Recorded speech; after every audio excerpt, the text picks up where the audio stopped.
اگر والدین سے حسن سلوک کیا جائے تو اس کا فائدہ کیا ہوگا؟ والدین سے حسن سلوک کے بہت سے فائدے ہیں. اس میں سب سے بڑی بات تو یہ کہ اس شخص کی عمر میں برکت ہوتی ہے، رزق میں اضافہ ہوتا ہے. نبی صلی اللہ علیہ وسلم نے فرمایا جس شخص کو یہ بات پسند ہو کہ اس کی عمر میں برکت ہو اور رزق میں اضافہ ہو جائے، اسے چاہیے کہ اپنے والدین کے ساتھ نیکی کرے اور ان کے ساتھ صلہ رحمی کیا کرے. پھر یہ کہ والدین کے ساتھ نیکی کرنا کبیرہ گناہوں کی معافی کا باعث ہے. ابن عباس کہتے ہیں کہ ایک شخص ان کے پاس آیا اور اس نے کہا میں نے ایک عورت کو نکاح کا پیغام دیا تو اس نے مجھ سے نکاح کرنے سے انکار کر دیا، اور ایک دوسرے آدمی نے پیغام دیا تو اس عورت نے اس سے نکاح کرنا پسند کر لیا. مجھے بڑی غیرت آئی تو میں نے اس عورت کو قتل کر دیا. تو کیا میرے لیے توبہ کی کوئی گنجائش ہے؟ تو ابن عباس نے کہا کیا تمہاری ماں زندہ ہے؟ اس شخص نے کہا نہیں. تو انہوں نے کہا جاؤ اللہ عز و جل سے توبہ کرو اور جس قدر ممکن ہو اس کا تقرب حاصل کرو.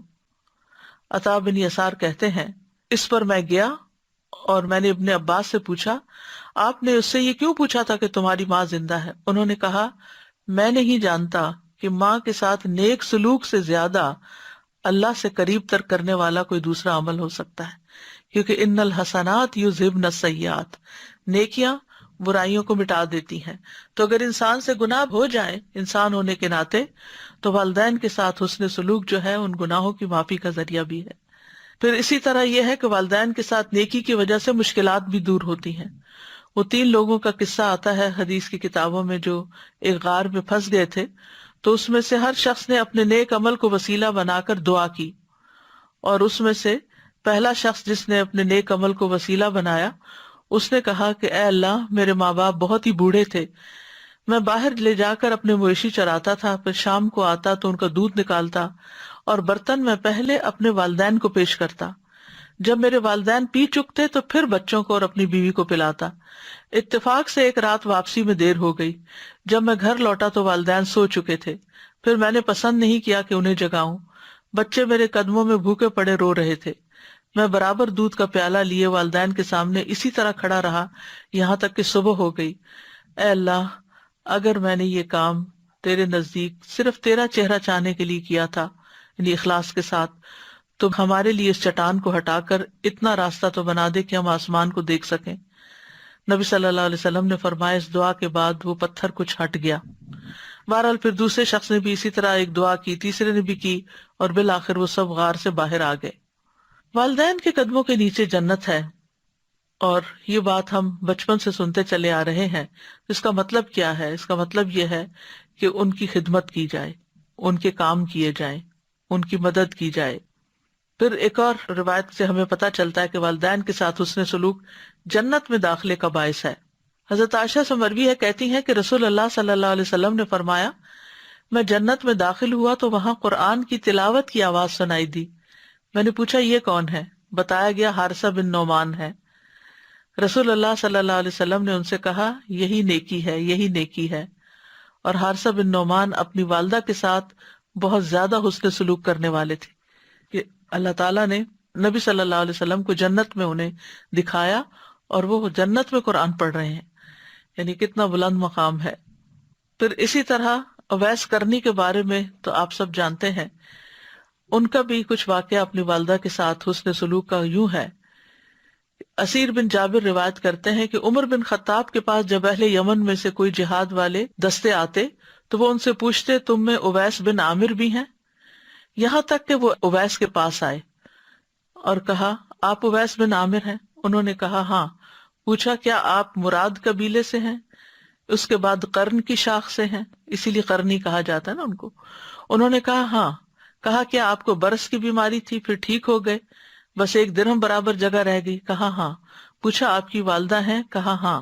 عمر نے کہا میں نے رسول اللہ صلی اللہ علیہ وسلم کو فرماتے ہوئے سنا تمہارے پاس اہل یمن کے دستوں میں، یعنی کہ فوجیوں کے جو گروپس ہیں، ان کے ہمراہ اویس بن عامر آئے گا. وہ قبیلہ مراد پھر شاخ قرن سے ہوگا. اسے برس کی بیماری تھی جو 1 درہم جگہ چھوڑ کر ساری ٹھیک ہو گئی ہے. اس کی والدہ ہے، وہ اس کے ساتھ نیکی کرنے والا ہے. اگر وہ اللہ پر کسی کام کی قسم کھا لے تو وہ اسے پورا کر دے گا. یعنی وہ اللہ کا اتنا قریب ہے کہ اگر وہ اللہ سے کوئی دعا کرے یا اللہ پہ قسم ڈال دے کہ یہ میرا کام ضرور کرنا ہے، یہ میری دعا ضرور قبول کرنی ہے، تو اللہ تعالیٰ اس کو پورا کر دے گا۔ اگر تم یہ کر سکو گے کہ وہ تمہارے لیے بخشش کی دعا کرے تو یہ درخواست کر لینا۔ عمر نے کہا پس آپ میرے لیے بخشش کی دعا کریں، تو انہوں نے ان کے لیے بخشش کی دعا کی۔ حالانکہ یہ اپنی والدہ کی خدمت کی وجہ سے نبی صلی اللہ علیہ وسلم کی خدمت میں حاضر نہیں ہو سکے تھے۔ عمر رضی اللہ عنہ نے پوچھا آپ کہاں جانا چاہتے ہیں؟ انہوں نے کہا کوفہ میں۔ انہوں نے کہا کیا میں آپ کے لیے وہاں کے عامل کو خط نہ لکھ دوں؟ انہوں نے کہا مجھے یہ زیادہ پسند ہے کہ خاک نشین لوگوں میں رہوں، یعنی مجھے کسی گورنر وغیرہ کی سپورٹ نہیں چاہیے۔ کہتے ہیں جب اگلا سال آیا تو ان کرنیوں کے اشراف میں سے ایک شخص حج پہ آیا، وہ عمر رضی اللہ عنہ سے ملا تو آپ نے اس سے اویس کے بارے میں پوچھا۔ اس نے کہا میں اسے ایک بسیدہ گھر اور تھوڑی سی پونجی کے ساتھ چھوڑ کر آیا ہوں۔ عمر رضی اللہ عنہ نے کہا میں نے رسول اللہ صلی اللہ علیہ وسلم سے سنا آپ فرماتے تھے تمہارے پاس اویس بن عامر یمن کے دستوں کے ہمراہ آئے گا۔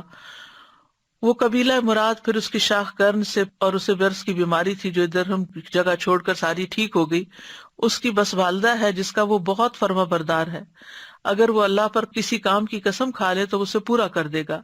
اگر تمہارے بس میں ہو تو وہ تمہارے لیے مغفرت کی دعا کرے تو دعا کی درخواست کر لینا۔